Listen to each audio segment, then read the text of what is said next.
Broadcasting live from the Gemstone Caverns on the plain of Dominaria, this is Tap Tap Concede. Welcome everybody to Tap Tap Concede. My name is Graham. Joining me is Cameron and Wheeler. Thank you for having me, Graham. It's great to be here. And here is where we will be discussing formats that we don't typically talk about on Tap Tap, because I decided I wanted to check in with the rest of Magic. And if you want to buy the rest of Magic, yeah, that works as a segue. You can head over to our sponsor, Card Kingdom.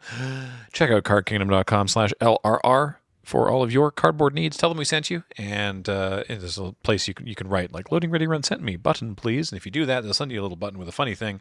And right now it says, move to Newt Step. And of course, this show and everything we do is brought to you by you and your kind support of our Patreon at patreon.com/loadingreadyrun. We really appreciate it. Also, you can like and subscribe and leave a comment and all that good stuff. Shockingly, it actually helps. And annoyingly too. So, hey, there was a banned and restricted announcement the other day, which is sort of what reminded me. I was like, oh yeah, right. Constructed formats exist. Yeah, that aren't Commander. I Thank interact. God. Yeah, I interact with Magic the Gathering in terms of draft and playing Commander. Sorry, we're talking about... I thought we were going to talk about Voya, the Naya, No. the wolf. Did you miss this discourse? Yeah, what's up? Oh, you're Oh so boy! lucky. Oh, bring it! Okay, just to... You know Voya, the wolf. Yeah, because because we opened a bunch of them in the pre-release kits, but they were the one that you're not allowed to play. Yeah. Yeah. It's 2 red, green, and a white for a 5/5 legendary wolf with vigilance, trample, and ward 3. It gets so big and whenever it scary. attacks, you put X/1/1 counters on each creature you control, where X is the number of elves you control. Then you draw a card for each wolf you control. So this card it's a lot, but it's also just, I don't know, there's no ETB. And Wraths exist. There are, like, it's a lot. It needs to attack, and it needs additional stuff in order to really take advantage of it. It's also just a big body, which is kind of cool by itself. Yeah.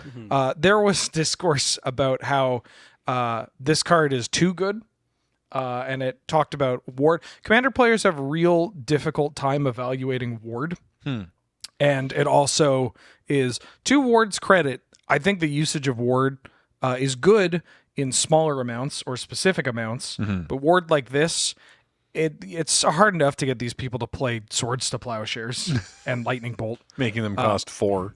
Yeah, which is still very good. Yeah. How much mana are you going to pay to stop the thing that's about to kill you? Whatever you need to, right? And this went on for a week. Discussions about this card. I missed this and completely. about, like, ward, and then it went through the life cycle of, like, people complaining about this card, people complaining about the people complaining about this card, people then excited about this card, IRL posters forming online. Really difficult to not use a word that begins with S before posters in this context, myself included. And yeah, Commander was a mistake, and it's the discourse has increased my biological age by 20 years. Highly recommend people investigate moving to Mastodon, because we don't have. I literally follow the Magic the Gathering hashtag, and I don't see this kind of discourse. Eventually, maybe if enough people come over, I will. But for now, it's a nice respite. I recommend it. Sorry, Cameron, you were saying? Oh, I was just going to say it might as well have, like, ward lose 1 year from your life. Yeah. The Twitter discourse. Yep. Wow. Yeah, no, I was not aware of that. It's been very funny. And there was a whole MTG dogs controversy and stuff that tied into it, and ended up tying into it. Wolf feed dog? No, what? Nope. Have you heard about this too? If I may, not to derail this entire go subject. for it. Do you know what MTG Dogs is? It's a community-run polling event. Oh, where yes. people submit their dogs. Yeah. And it's players and content creators and stuff, and they're like, look at my dog. Yeah, and as the owner of the former winner of MTG Dogs, Piglet, may her soul burn in the fiery depths of... She's whining at Satan's feet, and he's like, I don't know what you want. I fed you. I took you out. No, there was somebody that used a bot to, like, increase their votes Oh my god. And it's just the funniest thing in the world and kind of sad.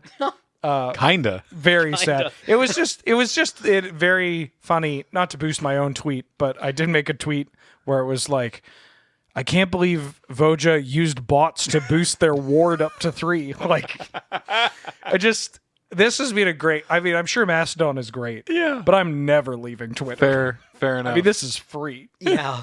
There's a reason why people aren't going to the movie theaters anymore, because you could just get the entertainment at home. Yeah, it's like every time I open that app, it's like pushing over a cinder block you found next to a riverbed, and there's just like crawling chaos underneath. What bugs are underneath this? Yeah. Yeah. And then one crawls up your arm and you shriek. Yeah. Right? And, you know, it strikes and gutters out there. Yeah. But amazing. Mastodon is also free for just so that no one thought that. All right, so yeah, we had a banner restriction announcement at time of recording mere days ago. Yeah, days ago, March 11th. And how about I just start at the top and work down? Yeah. Standard.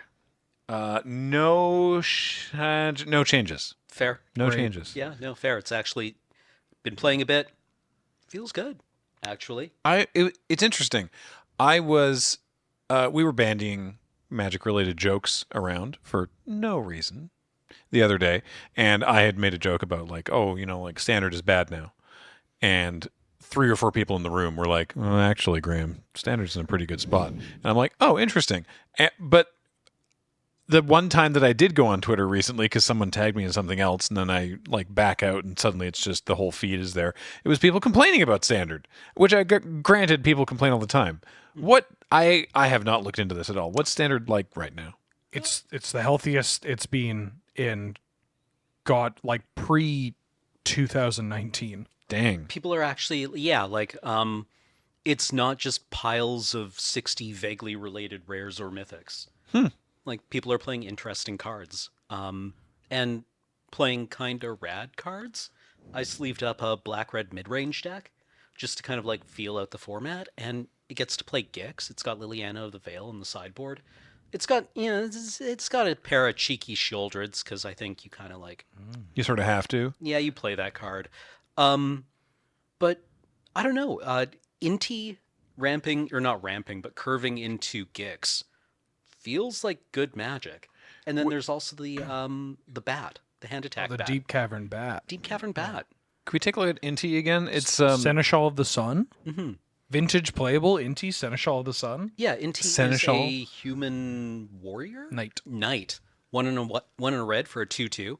Whenever you attack, you may discard a card. When you do, put a +1/+1 counter on target attacking creature. It gains trample until end of turn. Whenever you discard 1 or more cards, exile the top card of your library. You may play that card until your next end step. So cool. Just smooths out your draws. You wind up playing a lot of second main lands. But and so that second ability doesn't necessarily tether to the first one. It's just whenever you discard. Yep. Oh. Yeah, which feels pretty good with Gix. Gix is the one that when it hits, whenever a creature you control hits the draw. This is the 3-mana one. Yeah. Or no? Yeah. One black. Yeah. Gix Yawgmoth Praetor. Right. Phyrexian Praetor. Whenever a creature deals combat damage to one of your opponents, its controller may pay 1 life. They do draw a card. It's a May too. Yeah, and then for 4 and 3 black, discard X cards. Exile the top X cards of target opponent's library. Yeah, you just take their stuff. Wow. Yeah. That's sweet. Yeah, and then sometimes you just like chip in with the black-red manland, which also loots. The Restless Vents. Restless Vents. Right. Here's your Inti. Yeah. Are you on Blood Tithe Harvester? I am. Makes blood to trigger Inti. Yep. Yeah.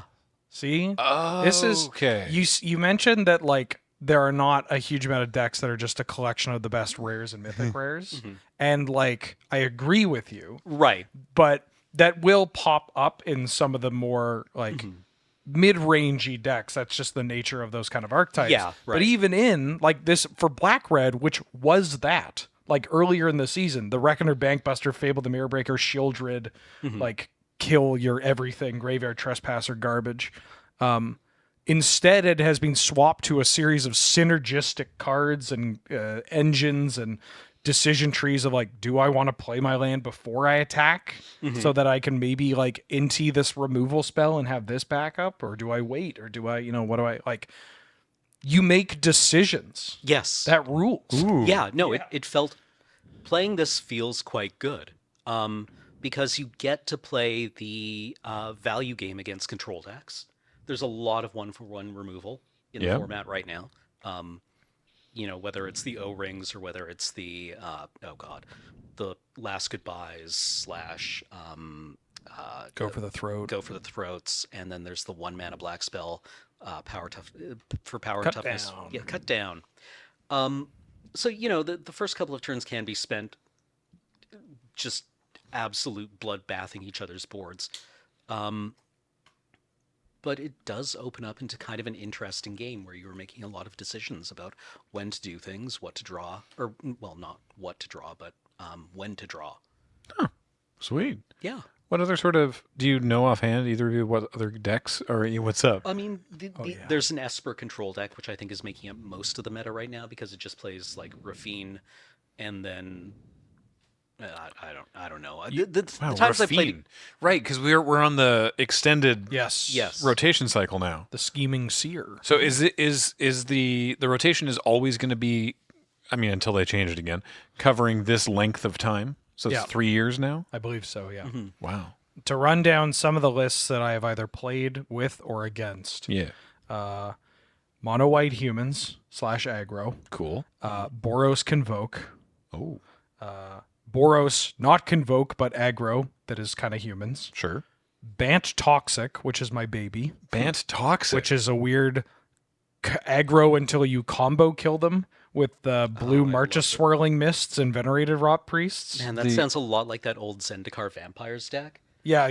That like was aggro until it combo killed you with Bloodchief Ascension. Yeah. Run this one by me. How does this one work? Sorry. So... I'm fascinated to learn. So there's Venerated Rot Priest, which is 1 mana 1/2 Toxic 1. Whenever a creature you control with Toxic becomes a target of or whenever a creature you control, period, becomes a target of a spell, target opponent gets a poison counter. Right. And so if you have one of these or multiples of these, and combined with March of Swirling Mists, which is X and a blue. As an additional cost to cast this, you can exile any number of blue cards from your hand, and the spell costs 2 less to cast for each of these cards exiled. And then up to X target creatures phase out. So you can pressure them, you get them at like 4 poison or whatever, and then you just wait until you catch a spot where they, or like you develop enough creatures in the board where you do a big march and give them like 4 poison counters. And if you do it on their turn, you could do a big march, target your stuff. Like the piece de resistance is they go to kill your creature, and you march, and you phase out your creatures to protect them and some of their best blockers. And then they take poison. They get poison counters from your Venerated Rot Priest. Then you untap your things are phased back in, and they don't have their blockers yet. And so you can then smash for lethal. That's super cool.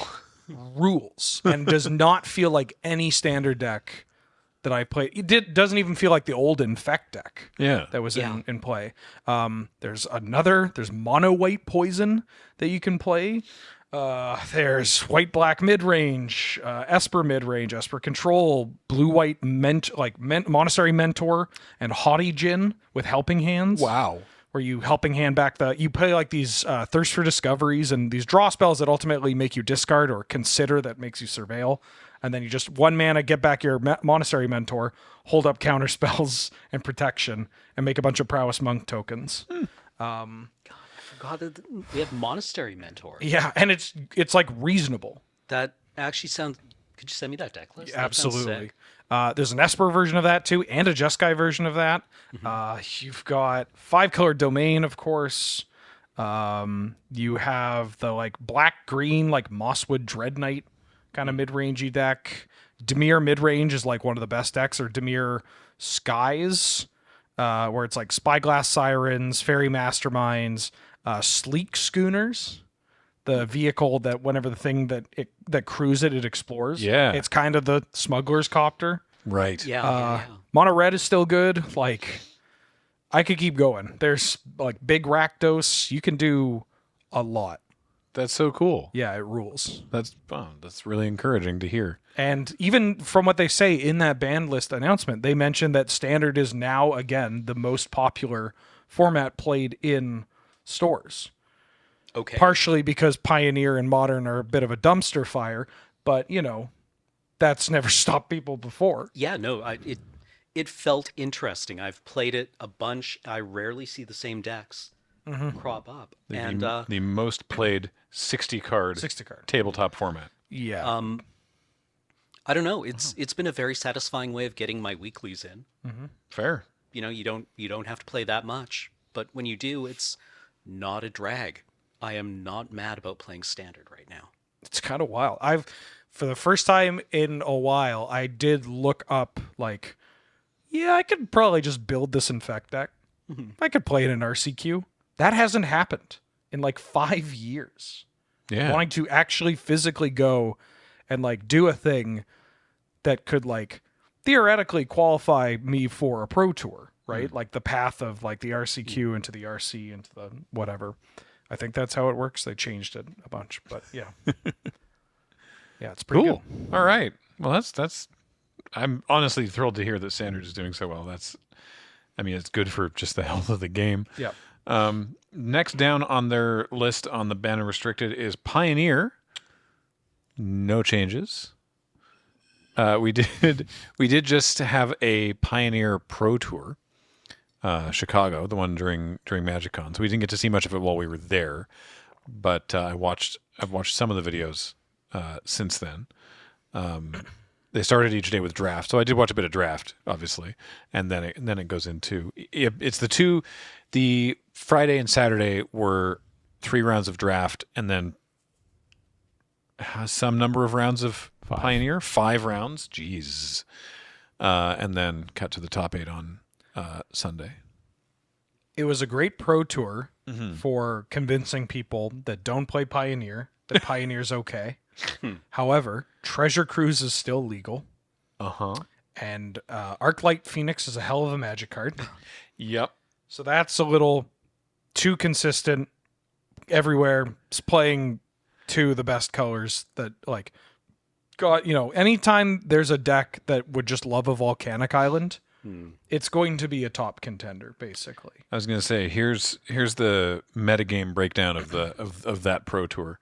The number 1 deck on 17.8% of the field was the Is It Phoenix. So the Arclight Phoenix and Treasure Cruise. Tied for second, both at 14%, Azorius Control and Rakdos Midrange. Yeah. So No More Lies was a big one. Yeah. That was a big, like, you're just playing actual blue-white, or you could play the blue-white, like, Lotus Field control deck, where untapping Lotus Field with Teferi, Hero of Dominaria, is pretty good. So Lotus Field combo is the third. That's a different Lotus Which is a Field different deck. thing. Okay, Yeah. interesting. Okay. The Rakdos deck is what it sounds like. It's all the Fable the Mirror Breaker is still legal for some reason. I was watching, I think it was Reed Duke versus LSV is one of the rounds I watched, and they were both on this Rakdos mid-range deck with Fable the Mirror Breaker and new tech from Murders at Karlov Manor. From a couple years ago, there's the 3-mana Sorin. Oh, that's the Vamps deck. I think, is that deck not categorized as being different? I'm sorry. Rakdos Vampires is a different deck. Yeah. You're totally right. So the Rakdos mid-range, their decks also had Fable. So They pilot somewhat similarly. It's just the Vampires deck has this like Splinter Twin scenario of it's just so hard to get rid of Vein Ripper. yeah, can we see Sorin Imperious Bloodlord? This card's so good. So it's 3 mana. It's 2 and a black for a Planeswalker, and comes in with 4 loyalty. 2 different +1 abilities, but the -3 is you can put a vampire from your hand onto the battlefield. You just got to put a vampire into play. But the vampires are usually so small and non-problematic. Well, Vein Ripper from Murders at Karlov Manor, which typically casts for 3 black, is a 6/5 flyer. The ward is sack a creature, which is very difficult. And then whenever a creature dies, opponent loses 2 life and you gain 2 life.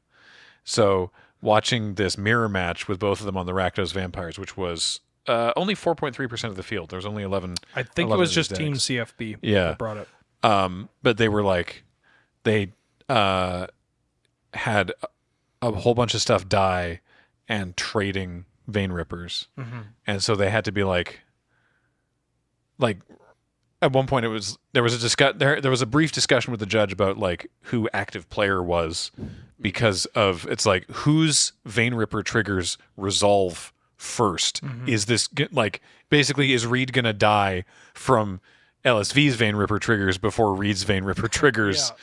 Yeah, it that didn't end up actually being critical to the game, but it was just kind of funny that it's like, okay, we each have 4 triggers on. There's a play pattern with this card that might not be that obvious when you just look at it, and you kind of need to either play against it or watch it being played. Yeah, it was where wild. if I have a Vein Ripper and you have a single creature, and you go to kill my Vein Ripper, and you're like, I'm going to pay for the ward trigger by sacrificing my creature, and then in response to the ward trigger, I kill your creature, then you don't get to sacrifice it. My Vein Ripper stays around. So I spend 1 spell to effectively 2-for-1 you, because now your removal's not doing anything. Yeah. And you lost your creature. And so this is a black-red deck with Fatal Push, a Braid, Cut Down, all that stuff, that make it shockingly difficult to get this card off the table. And then if you untap, you get to +1 Sorin and hit for 7 with lifelink. Yeah, it's pretty good. So sorry, I sort of cut in there. So what's the Rakdos mid-range deck? The sort of the call-out cards they have here are Fable and Thoughtseize. Yeah, there you go. Yeah. The rest of the cards don't really matter. Fable of the Mirror Breaker is unbelievable. It can, from my side, there's a lot of overlap in the cheap interactive cards. You may actually just see some of the cards you see in the standard list, right? Inti, Blood Tithe Harvester, that kind of thing. There's a version of it that also plays more of a Aristocrats style deck with like Mayhem Devils, Unexpected Witness, Unsuspecting Witness, the 1-mana 1/1 from New Capenna, that when it dies, you exile the top 2 cards and get to cast one of them. Something like that. Unlucky Witness. Oh, That's yeah, the thing. okay. Yeah, so there's like different shades to this. I don't know if they're going to categorize it as different.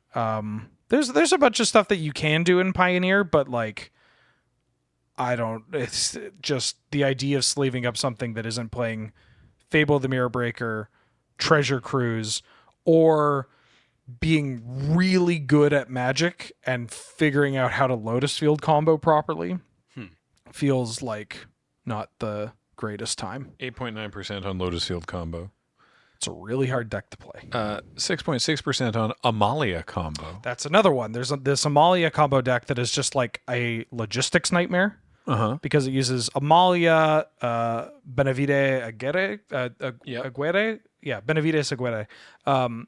That whenever you gain life, Amalia explores, then you destroy all other creatures if its power is exactly 20. And you have Wild Growth Walker. Yep. The 2-mana 1/3, whenever you explore, you put a 1/1 counter on Wild Growth Walker and you gain 3 life. Oh, so this is an infinite combo. It's an infinite combo. Amalia does end up blowing up the board with that trigger, but it just keeps going on, and there are other ways that you can kind of like interrupt it so that it does just keep happening, and it's again a bit of a nightmare.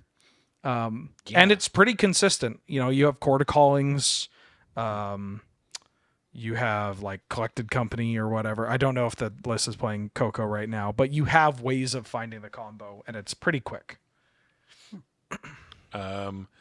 Boros Heroic, fairly straightforward. Yeah. It's our old friend Favorite Hoplite. Favorite Hoplite. Yeah. But also it's calling out Favorite Hoplite and Monstrous Rage. Yeah. From Wilds of Eldraine. So you don't only get to get the heroic trigger, you also put an aura on it. Right. Yeah. It gives it trample. Down to 4.3% of the field, tied up the Rakdos Vampires deck, Boros Convoke, and Is It Ensoul? Yeah, a lot of Ornithopters getting Ensoul Artifact put on it. Wild. Case of the Filched Falcon, Oh yeah. the 1 mana make a clue, and then there's other text that is actually pretty relevant, but you mostly just care that it's a 1 mana card that makes a clue, and then you solve it by having 3 or more artifacts, which you're bound to have in this deck. And then you can pay 3, sack the case to put 4 counters on target non-creature artifact, and it becomes a flying bird. So you target a Darksteel Citadel, so you have a 4/4 flying indestructible. Which is pretty nice. And then what is Niv to Light? Bring to Light Niv Mizzet Reborn.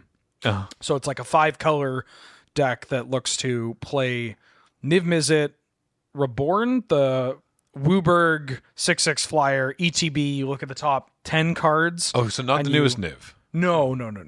The one that in this deck, they're typically sculpted to have like a spell version of like a pod chain almost. You know how Birthing Pod decks have a bunch of silver bullets? Yeah. Think of it like that, except your silver bullets, instead of being specific cards or effects, it's specific color identity and mana costs, so that you play a Niv and then you like reveal the top 10, pick 1 card for each guild combo. Right.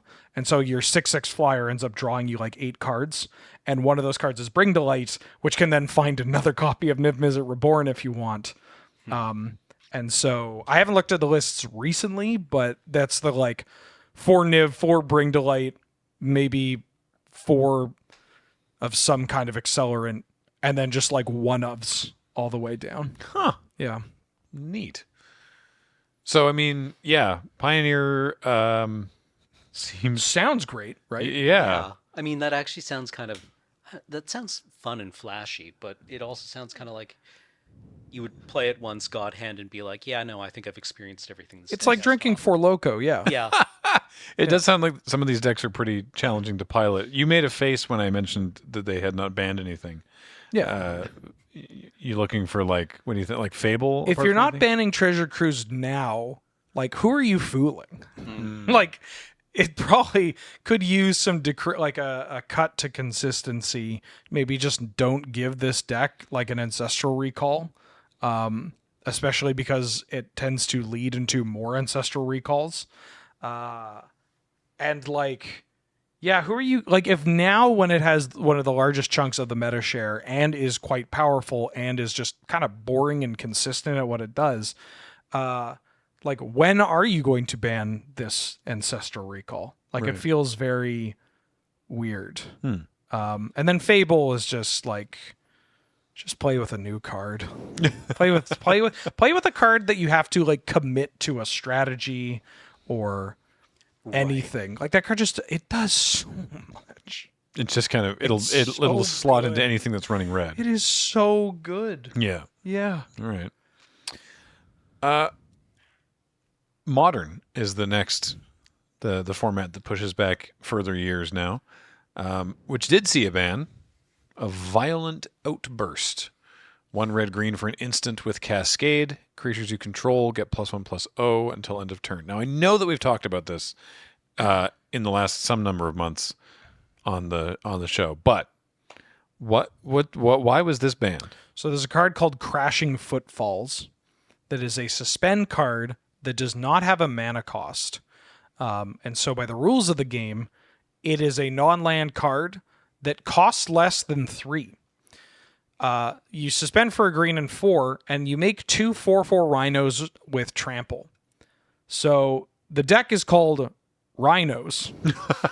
And Come on. you play... A little bit more creativity, please. Yeah, you play 4 copies of Shardless Agent, 3 mana, 2/2 Cascade, Right. and you played 4 copies of Violent Outburst. And the whole objective is to just cascade and to make rhinos, because your 1 card ends up making multiple things.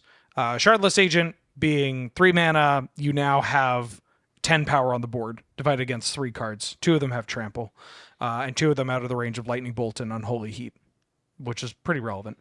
And then Violent Outburst let you do this at instant speed, meaning you could fire this off on your opponent's turn, and that's just tough enough. End step, I'm going to make 2 4/4s. 2 4/4s with trample, yeah. But also, On turn 3. yeah, this deck plays Force of Negation. Oh. So the blue Force, which counters a non-creature spell and exiles it, but you can cast it for free if you exile a blue spell, but only on your opponent's turn.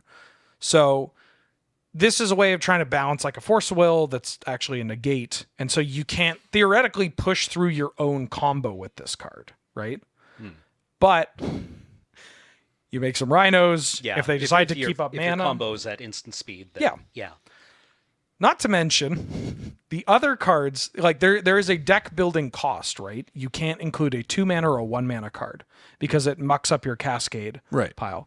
However, Fire Ice is a split card, and the rules change means that you don't cascade into those, so you get access to Fire Ice.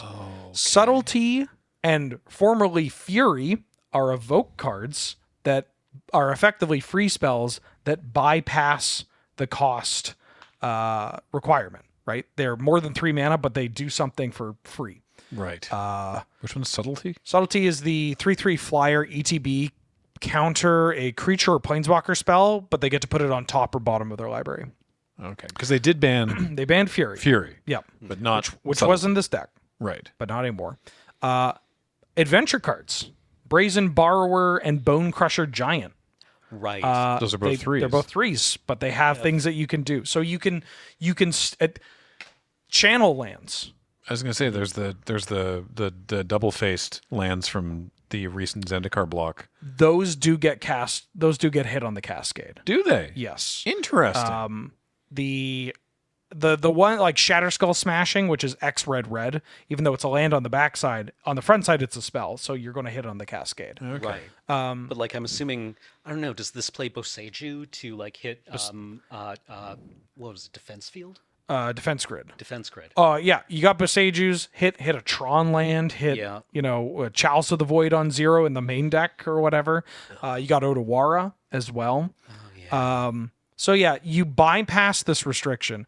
Then Murders at Karlov Manor also introduced the new ley line of the Guild Pact. Oh yeah. Which is above 3 mana and lets you play Sign of Draco, or Draco, I guess. Don't know why I said that.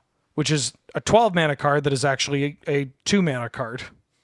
You bring up Scion of Draco? The ley line's text kind of matters, but not really. It just makes that all your lands are rainbow lands in the basic land type. But the Scion of Draco is 12 mana for a 4/4 artifact creature. Domain, the spell costs 2 less to cast for each basic land type among lands you control.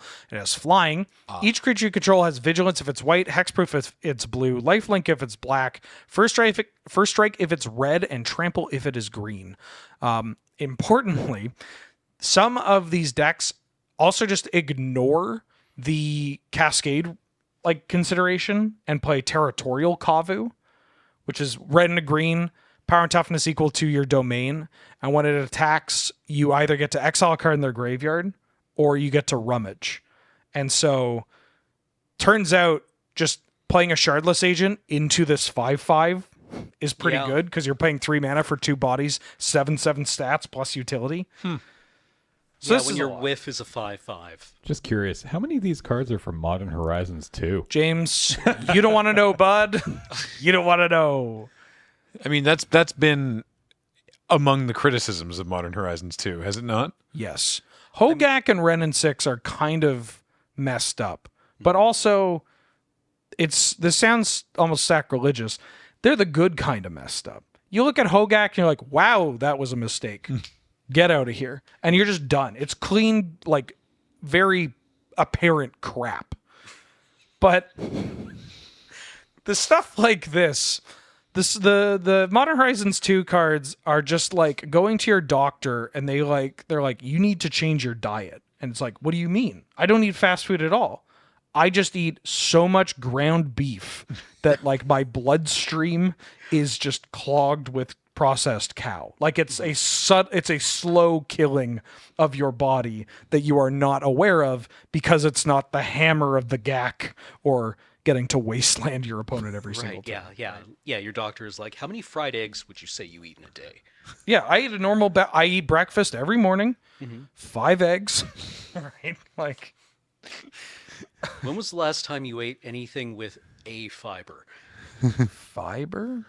But I don't I've heard I don't think that they printed fiber since like what Visions.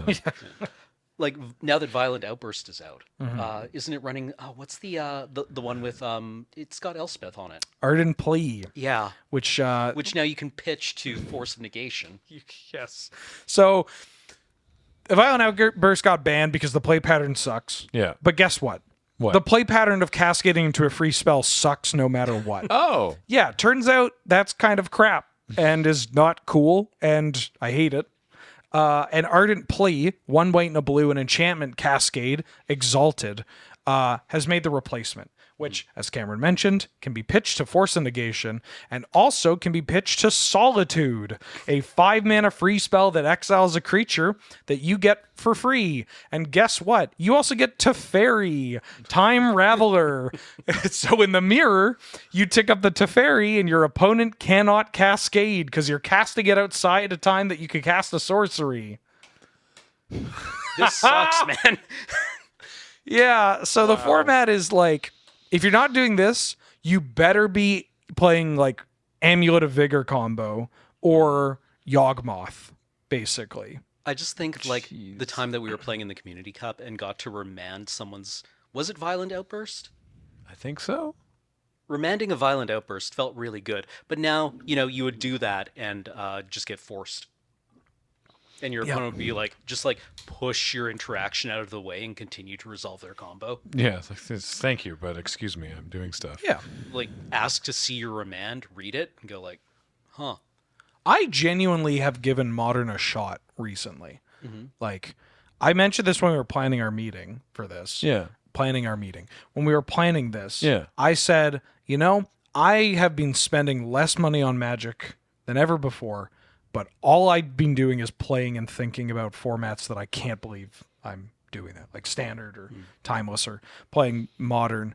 But that Modern was too much. It's just crap. The games aren't fun.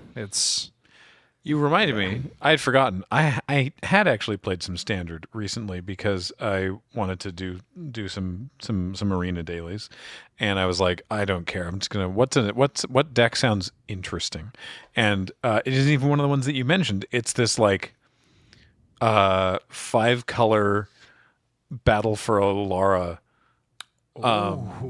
It's very silly. So it plays like all the Capenna Trilands, all the new Capenna Triomes, Leyline Binding, of course, which you can frequently have ready to cast for 1 mana on turn 2, because if you have all the Trilands, and then the battle how are they worded? Battle of Alara or battle on for Alara? The Alara battle. Invasion of Alara? Invasion. Yeah. That's their invasions. Is that what it is? So Invasion of Alara, it's 5 mana, 1 of each color, which you can get fairly reliably. 6? Oh, it's 5 mana. Yeah. And let me just turn my head. When it enters the battlefield, exile cards from the top of your library until you exile a non-land card with a mana value 4 or less, or 2 of them. You can play 1 of them without paying its mana cost, and then put the other one into your hand. So the only hit for that in the deck is that raccoon. The Bramble Familiar. Familiar. Yeah. So you hit 2 Bramble Familiars, and you pick one of them to cast, and it's like, cool. How do you want to cast that? Do you want to just cast it for 2 mana because it's less than 4, or would you like to cast this 7 mana adventure sorcery for free? So you do that, which is then you mill 7 cards and then put a creature, enchantment, or land card from among the milled cards onto the battlefield. So then you pick Cemetery Gatekeeper, which is 4 black for a 4/4 zombie mythic. Like you mill off your cards, you go, oh cool, and, like Atrax isn't here, whatever. Cemetery Gatekeeper, so you put that into play. Then because Or Cemetery Desecrator. Cemetery Desecrator. Yes. Sorry, yes, the black one. That's the red one. My bad. I don't know where this is going.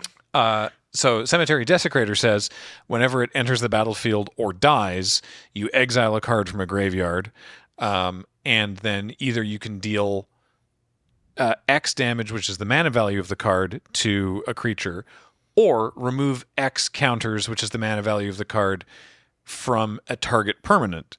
So you exile from your own graveyard, say the new Itali or the Phyrexian, Gorger that has prototype. Flesh Gorge. Yeah, Phyrexian. Yeah, Flesh George. Fleshy George.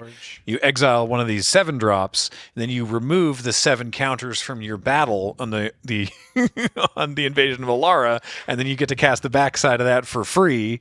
That rules. Yeah, It's this deck's weird messed how much up. better that feels in Standard than it would in Modern. Oh yeah, because at least in Standard, I mean, I know we're cheating out the 7 mana card, but we're like, Oh, yeah. it feels like a fair rate, you know, like, and you're not doing it with a force backup. You're committing. Oh, yeah. I probably could have done something during this time. Yeah. Yeah, Yeah, it's not like I'm winning every game, but the games that I do win are really funny. spectacular. Yeah. Let's keep on going down the BNR list.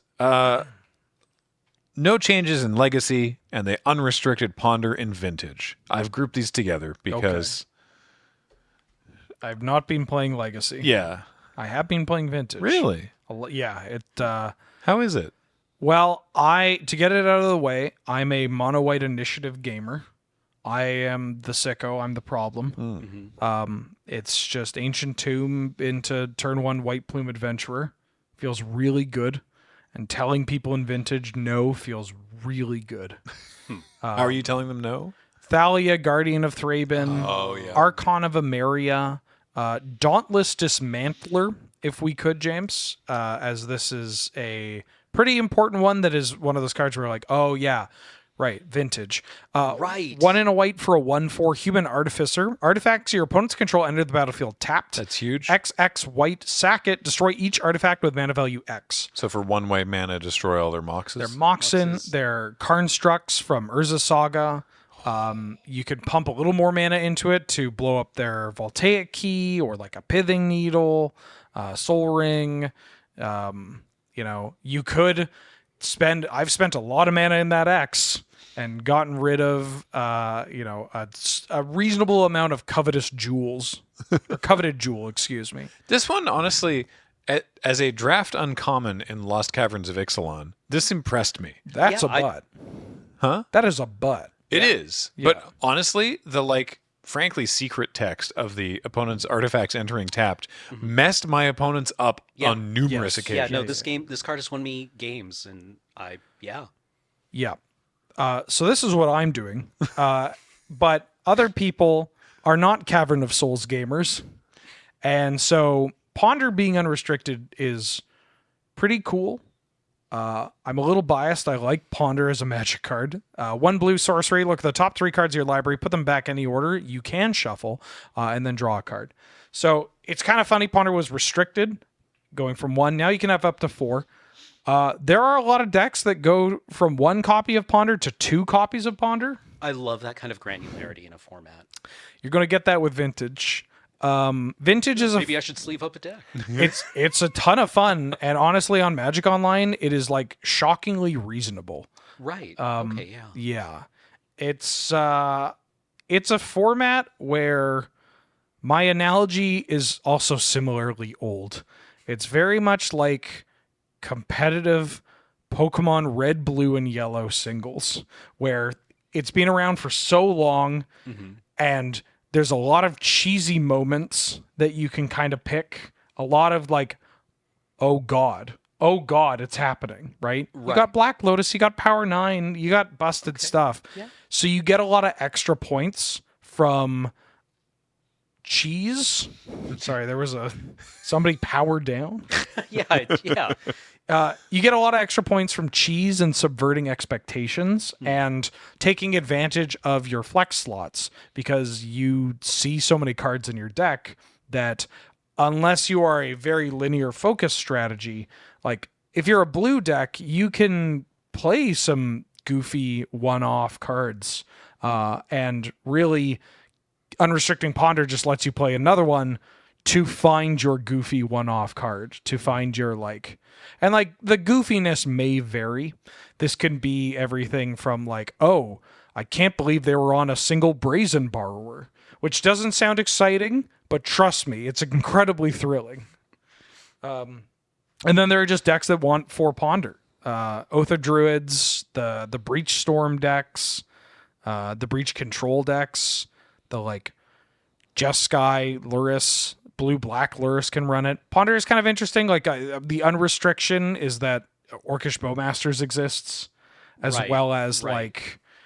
there are decks in the field that do a good job of like restricting the 1 mana cards, right? Like shops, aggro shops, the mono white initiative, there's a D&T/humans deck that is different from mono white. Like you can punish that. Yeah, it's cool. Vintage rules. It's so weird. You can play the goofiest stuff too. There's a grinder named like a vintage. They are my personal vintage hero. Absorbent 3. They play I got by Doran the Siege Tower and Murmuring Bosk Really? because and they had generous Ents. Like they had Tree Folk. I got by Tree Folk and the changeling from Kaldheim Mast Vandal because it's a Tree Folk, Right. but it exiles artifacts, right, on ETB, which is super important when you want to get rid of these artifacts, but also you might not want to put them in the graveyard because of something like Luris coming up or like a Time Twister shuffling you back in. So like you can do wacky stuff. It's a cool change. Very excited. Sorry, which one's Generous Ents? This is Oh, from Generous Lord, Ent it's from is Lord of the from Rings. Lord of the right? Rings, yeah. 5 and a green for a 5/7 reach with forest cycling for 1, and when it ETBs, you make a food. Oh yeah, okay. So all the land cyclers are cracked. Lorien Revealed, the blue one being the best. Huge for the format. Arguably the most impactful card for that format in the past year. Lorien Revealed. Lorien Revealed, because it lets your Urza Saga become a land. Like you could tap your Urza Saga to find a blue source, and Lorien Revealed pitches to Force of Will. Okay. Yeah. Yep. Wow. It's great. But yeah, Generous Ent, totally reasonable. Trying to think of all the weird. I cast Skylasher in the past 6 months. You know what's Dragon's Maze, 2 mana, 2/2. oh yeah. Flash Reach, can't be countered, pro blue. Played it against a Merfolk pilot. Ooh, Oof. got. Oof. Yeah, felt good. Wow. Yeah, felt really good. Been playing Delighted Halfling, based off Absorbent 3's deck. Delighted Halfling into like Minsk and Boo. Feels pretty good. The blue deck is just like, oh, I can't counter your Minsk and Boo. I can't counter your Grist the Hunger Tide. Oh. You ever kill somebody with a Comet Stellar Pup? Like, it's wild. Hate to have it happen to me in Canlander. In Vintage, I feel like the good guy. Right. Like, hey, I'm just playing fair cards, Yeah. like Delighted Halfling into Comet Stellar Pup. Vintage rules. Give it a shot. If play the Vintage community in paper as well, very proxy driven, right? It's just Yeah, I mean, I guess it they makes have to be sense. at You this kind of point. have to Yeah. be. But yeah, like Vintage players are so it's so great because when they know they're dead, they're like, yeah, I'm dead. They just value their time. They're like, yeah, you probably got it. It's okay. Let's go to the next game. Very, very sociable, very nice. Kind of runs counter to the opinion of very salty people on Magic Online. Yeah, it's great. My only experience of vintage players is really that, God, it's got to be 10 years old now, the Vice documentary. Oh yeah, with the Italian guys and Yeah. he's talking about his Mishra's workshops. So cool. Yeah. I'm not familiar with this. It was just a documentary Vice made in probably like 2012 or 2013, I think. And it was kind of infamous at the time because like the introduction they filmed for it was just 2 guys playing with a bunch of unsleeved vintage cards. Yeah. Holy But crap. yeah, I was just interviewing a bunch of like middle-aged Italian dudes From in like New- Jersey or yeah, something. from New Jersey or Long Island. Yeah. Just talking about how like they don't get much support from Wizards of the Coast, but they're out there on the frontier of what's possible in this game. Just hearing that one of those guys be like, so my deck's built around Mishra's workshop. It's a powerful land. And it's just like, yes, dude. Yes. I gotta check that So out. here for it. That's so great. Well, they also said there was no changes in Pauper, but they don't necessarily. There's like a committee that handles Pauper that's sort of separate from. Anyway, because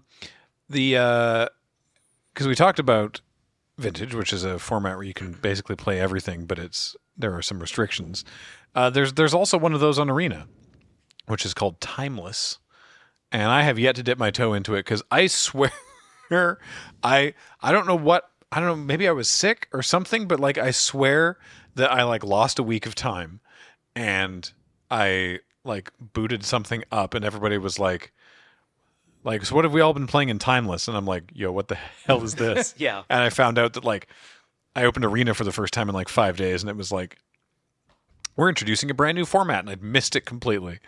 And I haven't yet made an attempt at it. So it's everything on Arena is legal asterisk with some, is it a restricted list like Vintage or are there bans? It's a restricted list. Importantly, it is everything on Arena in its original state. So it very similarly to Gladiator. You will run into the alchemy cards, right, but not the cards that have been adjusted for alchemy. Sweet. So if you know what Lightning Bolt does, I don't even know, this isn't an adjusted card. You know what Unholy Heat does, it's going to be that. And for what it's worth, the alchemy cards that show up are often just analogs to real world cards, and they're so incredibly inoffensive. Like Kami of Bamboo Groves, my sweet, sweet baby boy. 1 green, 1/1 enchantment creature. When it ETBs, you can put a land card from your hand into play tapped, and then you can channel, pay 2 and a green, discard it from your hand. You conjure, which is effectively create 2 cards, named Forest into your hand. So this is just effectively our Boreal Grazer 5 to 8, but also in the decks that get a little degenerate, this lets you create more basic lands for Blood Moon protection. So stuff like this, or Juggernaut Peddler, which is I laugh every time I see the pedal to the metal here. It's like a white and a black 2/2 vigilance ETBs. Target player reveals all non-land cards in their hand. You pick one of them, it gets exiled, and it's replaced with Juggernaut.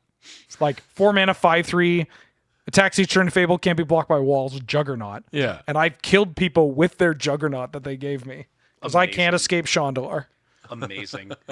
God, this just needs an altar where it's one of those car dealerships that operate outside of army bases in the United States. 30% financing. Hot dog. But there is a restricted list. 3 cards. Okay. 2 of them make sense. Yep. Which are they? Demonic Tutor and Channel.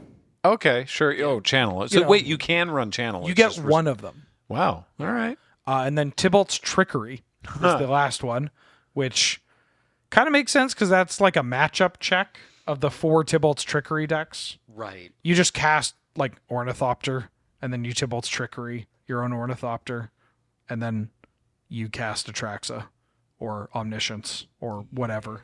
Very cool gameplay. It's just like, it's just a gear check.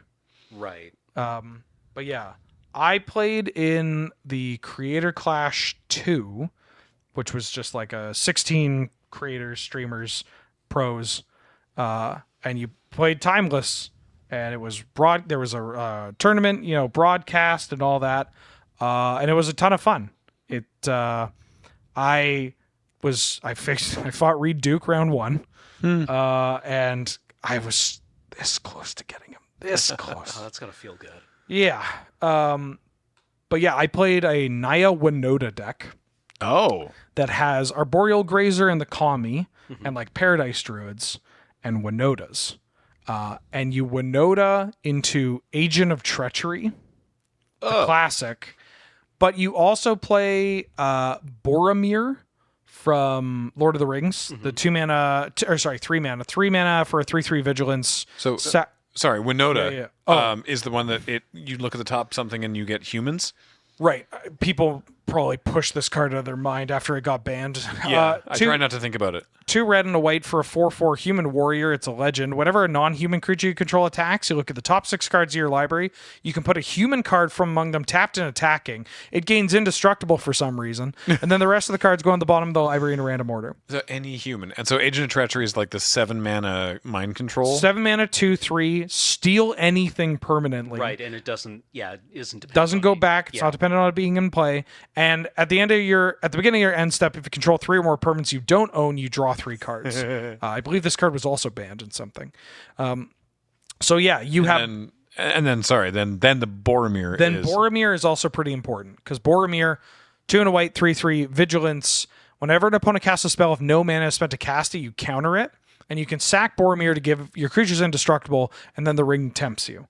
So Boromir is another human. It's a way to protect your board. It's also very good against show and tell.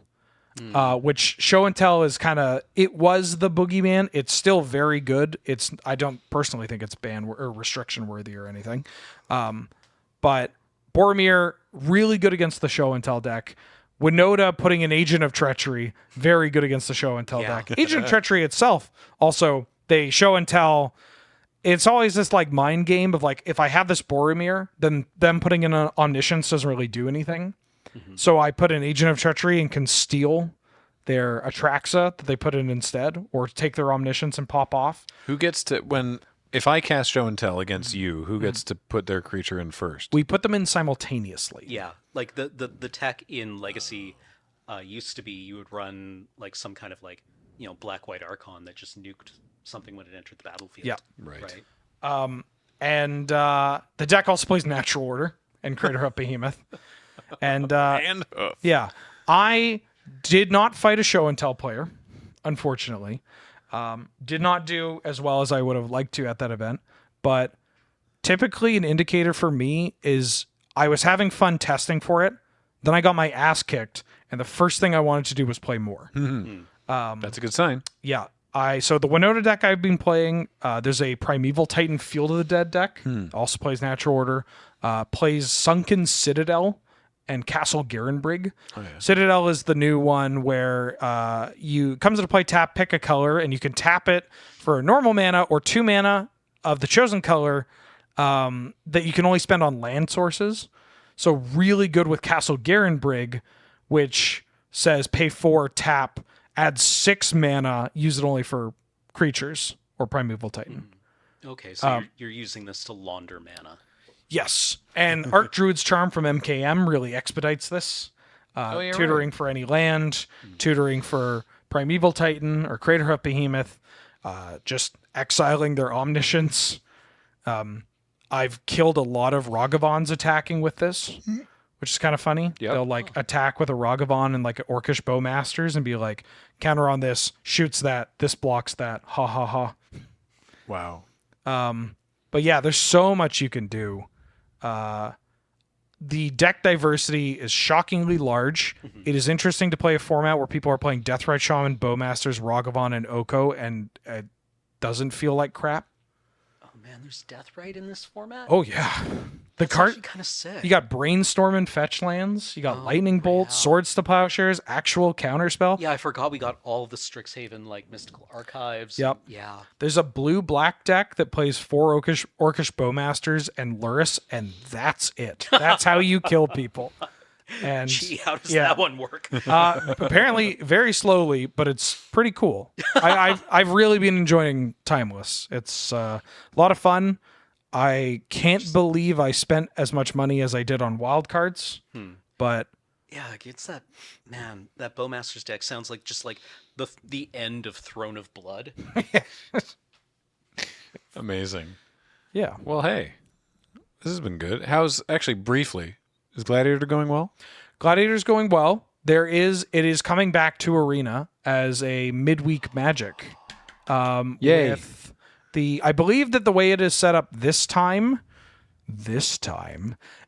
is that you will have a selection of decks to pick from. Oh, cool. And you will hop into the queue with that deck against other folks. Nice. And Okay. yeah, and the lists are being picked from Gladiator counselors sourcing tournament winning lists, fan favorites. Cowtech will be back. Yeah, it's very exciting. There's Tech. stuff isn't public, so I can't talk about it, but there will be goodies. Man, I love the last Gladiator event was so good. I had a lot of fun memories of just like, hopping in queue at, 1 a.m, whatever, you can't sleep. And I remember running into an IRL friend who was clearly just like grinding in the closing hours of the format and like didn't reply to my hello. Angel? Angel just murdered me in like 3 rounds. It was so good for real sickos. Yeah. And dangerous. Like, I remember the queue being live, and in my head, I'm like, I'm not feeling so well, so I'm probably going to stream for 4 hours. And then, like, 8 hours have gone by. I haven't eaten all day, and it's like, oh, I gotta go. Yeah. I gotta go home. Oh boy. Well, hey, that was a fun check-in on the formats we tend to not cover as often. Maybe we won't wait so long before doing that again. What are your thoughts on these formats, or is there something that we didn't touch on that you would have liked us to? Post me, Let us know. I'd love to know I kind of want to check out Timeless now. Yeah. What's your favorite deck in Standard, Timeless, Vintage? Yeah, what Not- plays sick cards? Not modern though. We don't. No, I don't care. If you're looking to pick up some cardboard for one of these decks to play in paper, you can do that at our sponsor, Card Kingdom. Go to cardkingdom.com/LRR and let them know that we sent you. And of course, the show and everything we do is brought to you by you and your continued and kind support of our Patreon at patreon.com/loadingreadyrun. Thank you so much. Until next time, I have been Graham, joined by Cameron, Wheeler. Thank you for being here, listeners and or viewers. It was great to have you. James has been on tech. I didn't warn him that I was going to stare at him to say hi or something. He's There he booting is. up something. Yeah. There we go. Heather gets these online. Thank you all so much for listening and watching, and we'll talk to you next time. Bye, everybody.